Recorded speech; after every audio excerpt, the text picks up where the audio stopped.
ONGCக்கு சுற்றுச்சூழல் தாக்க மதிப்பீட்டு ஆணையம் நோட்டீஸ் அனுப்பியிருக்கிறது. அனுமதியை திரும்ப பெறும்படி மாநில சுற்றுச்சூழல் தாக்க மதிப்பீட்டு ஆணையத்தை அமைச்சர் தங்கம் தென்னரசு கேட்டுக் கொண்டார்.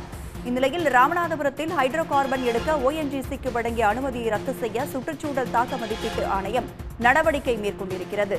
சுற்றுச்சூழல் அனுமதியை ஏன் ரத்து செய்யக்கூடாது என்று ONGCக்கு விளக்கம் கேட்டு மாநில சுற்றுச்சூழல் தாக்க மதிப்பீட்டு ஆணையம் நோட்டீஸை அனுப்பியிருக்கிறது. அண்மை செய்தியை நாம் பார்க்கிறோம். ஹைட்ரோ கார்பன் திட்டத்திற்கு கடும் எதிர்ப்பு எழுந்த நிலையில் அனுமதியை திரும்ப பெற தமிழ்நாடு அரசு நடவடிக்கை எடுத்திருக்கிறது. அனுமதியை திரும்ப பெறும்படி மாநில சுற்றுச்சூழல் தாக்க மதிப்பீட்டு ஆணையத்தை அமைச்சர் தங்கம் தென்னரசு கேட்டுக் கொண்டார். அமைச்சர் வலியுறுத்தியிருந்த நிலையில் தற்போது அனுமதியை ரத்து செய்வதற்கான நடவடிக்கையை ஆணையம் தொடங்கியுள்ளது. ஹைட்ரோ கார்பன் எடுக்க ONGCக்கு வழங்கிய அனுமதியை ரத்து செய்ய சுற்றுச்சூழல் தாக்க மதிப்பீட்டு ஆணையம் நடவடிக்கை மேற்கொண்டிருக்கிறது. கூடுதல் விவரங்களோடு செய்தியாளர் கண்ணன் நம்மோடு இணைந்திருக்கிறார். விவரங்கள் கண்ணன்.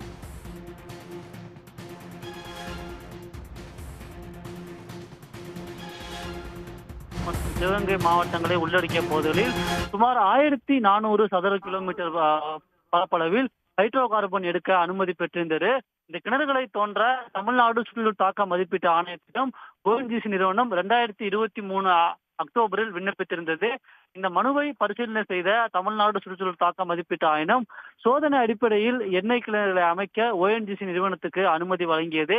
இதனைத் தொடர்ந்து இந்த விவகாரம் தொடர்பாக விளக்கம் அளித்த தமிழ்நாடு அரசின் நிதி மற்றும் காலநிலை மாற்றத்துறை அமைச்சர் தங்கம் தென்னரசு ONGC நிறுவனத்திற்கு வழங்கப்பட்ட அனுமதியினை உடனே திரும்ப பெறுமாறு மாநில சுற்றுச்சூழல் தாக்க மதிப்பீட்டு ஆணையத்திற்கு தமிழ்நாடு அரசு அறிவுறுத்தல் வழங்கியுள்ளதாக தெரிவித்தார். இந்த அறிவிப்பின்படி அந்த அனுமதியினை திரும்ப பெறுவதற்கான முதற்கட்ட பணிகளை தமிழ்நாடு அரசானது தொடங்கியுள்ளது. அதன்படி ராமநாதபுரத்தில் எண்ணெய் கிணறுகளை தோண்ட அளித்த அனுமதியை ஏன் ரத்து செய்யக்கூடாது என்று விளக்கம் அளிக்க கோரி ONGC நிறுவனத்திற்கு மாநில சுற்றுச்சூழல் தாக்க மதிப்பீட்டு ஆணையம் நோட்டீஸ் அனுப்பியுள்ளது. இந்த நோட்டீஸுக்கு ONGC அளிக்கும் விளக்கத்தின் அடிப்படையில் அடுத்த கட்டமாக இந்த அனுமதியை ரத்து செய்வதற்கான நடவடிக்கை மேற்கொள்ளப்படும் என்று தமிழ்நாடு அரசு சார்பில் தெரிவிக்கப்பட்டுள்ளது. விவரங்களை பகிர்ந்து கொண்டமைக்கு நன்றி கண்ணன்.